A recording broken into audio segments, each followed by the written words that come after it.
Jason Bonham sounds familiar to you, perhaps you are thinking of his father, the late John Bonham. He was the great drummer with that fabulous rock group of the 70s, Led Zeppelin. He is here in South Florida and performing at the Button South. He is about to embark on a fabulous tour around the country with his own band, the Jason Bonham Band. You're going to meet him and hear all about his career, and he's paving the way for himself in many different areas, not only music, and you're going to hear all about it. Let's go inside. Welcome, Jason Bonham. Thank you very much. Nice to see you. Yes, it's good to be back down here. You have a long tour all set up. Yep, it's been going good. We've actually, so far, we've done quite a few markets already. So it's been going on now for about 6 months, but obviously the album's only just been released. That's right. We're coming back round again. So. Now, your first engagement was the Whiskey, right, in L.A.? Yes. And you got a wonderful commendation from the mayor. Yes. For the fine job you did. I mean, obviously because this album, actually the way it started off, it's called In the Name of My Father, the Zepp Set Live. Yes. It would start off just a bit of fun. I spent 2 years getting a project together. I found a new guitarist, got the original bass player from Bonham, kept trying different singers out, and eventually found one and wanted to get out on the road again.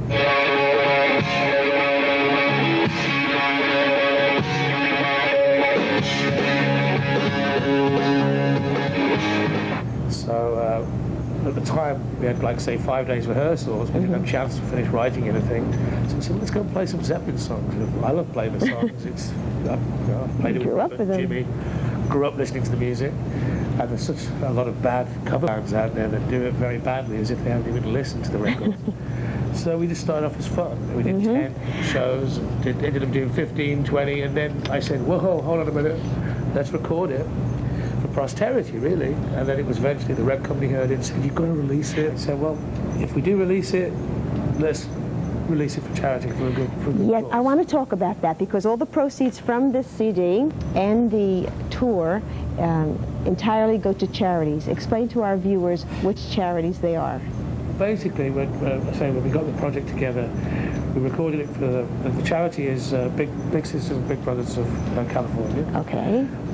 Los Angeles, actually, and also the John Bonham Memorial Motorcycle Camp, which is through the love of my love of sport with motorcycles. I used to race dirt bikes as a kid, and my father encouraged me to do it, and I really enjoyed that. Because you can do so much with the money for, like, the education, and buying them education things, but kids, you've got to have fun, you know. Yes. So through the California Athletics Police League, they run this camp already called Off-Road Pals. So we decided to go in conjunction with them, and now we've been helping through Kawasaki, helping us out with motorcycles.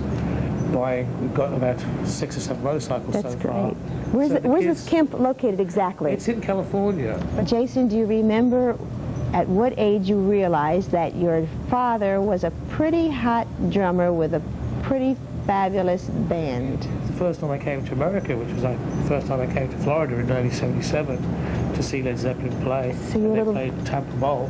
So how old were you, like? Could you? 77 would be 20 years ago. Maybe 10. So it was quite exciting. Tampa Bowl. It was a concert that was cancelled because it rained. In those days, they weren't prepared for, like, rain concerts and the outdoor festivals, not like they are now. The canopy filled with water, so they were like, Peter Grant said, off stage now, otherwise someone's going to get killed. And I remember all of a sudden we were backstage waiting for the rain to stop. The crowd rioted, the barriers went down. All of a sudden this guy comes in, the security guy comes in, everyone in the cars now. I was picked up under one arm, one of the other kids was picked up on the other arm, running down the cars. I remember looking back, it was like watching ants come down, especially Tampa Bowl. They're all running down the corridors towards us, and they trashed all the limousines, the people did, knocked the cops off the bikes. Oh, heavens. And I'm scared. You know, what were they all here for anyway? Well, they came to see me. And I'm like, yeah, right. I was born in the West Midlands in England. In the countryside. And of course, home now is in L.A. Is that right? No, I still live in England. You still? Oh, so you I just work a hell of a lot over here, so it's kind of tough because I have 2 children of my own. Yes. I have a 4-year-old daughter called Jazz and an 8-month-old baby boy called Jagger. How nice. So it's been kind of tough. I've only been home for 17 days in 3.5 months. Yeah, now of course we have, this CD is a tribute to the music of your dad and Led Zeppelin, but I understand you are working on some new material. What is that all about? Yes, on this tour now, we're actually going to incorporate, say, 4 of the new songs, which we just finished mixing, which should be out in August. So, obviously, this, as I say, it started off fun, this whole thing, and then when they said release it, you know, it's great for the charity.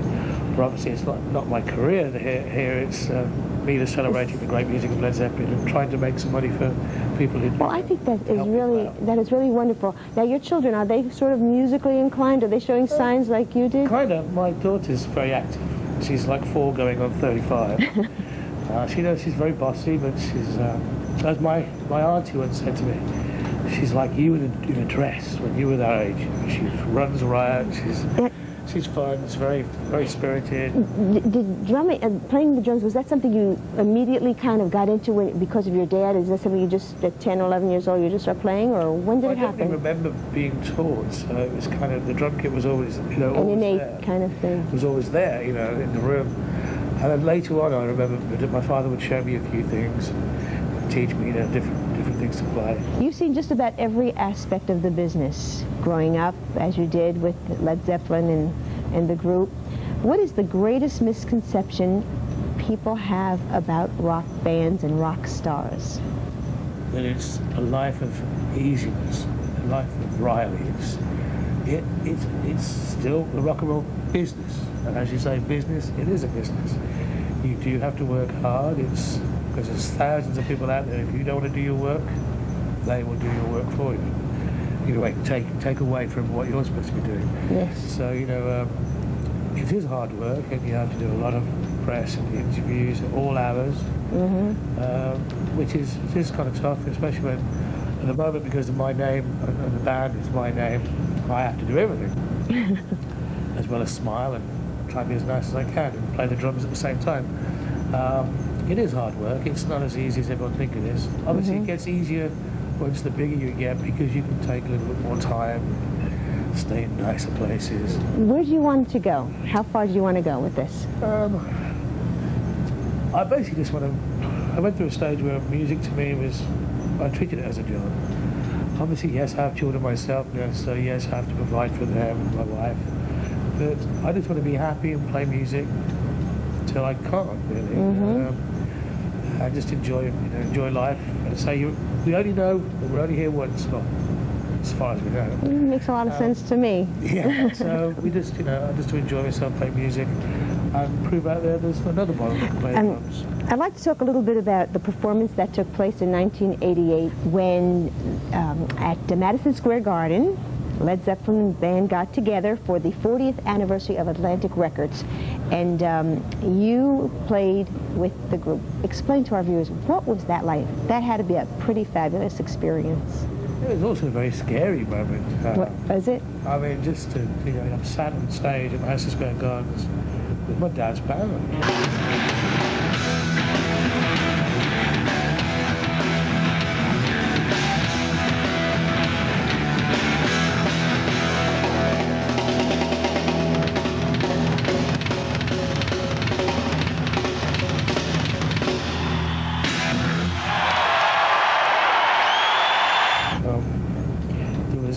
I looked at the side of the stage, there was all the guys from Yes, Genesis, Emerson, Lake and Palmer, Dan Aykroyd, Jim Belushi, the head of Atlantic, Armitage. It was their 40th anniversary, yes. And I'm just looking across, and the curtains started to go up, the crowd went crazy. And Jimmy was like, "Come on, count it in." I'm like, "Yeah, okay." Wow. And it was very scary. Once it started, fine, the nerves went. And then it was great. One of the greatest moments. What an event! What an event! Greatest moments of my life. Well, you are really a fine guy. It's such a pleasure for me to meet you, and I'm very proud to have you on Headliners. I wish you all the very best here tomorrow night at Button South. Come and see them, and your tour, and wonderful life, and a lot of good luck and happiness. Thank you so much. Thank you. Jason Bonham.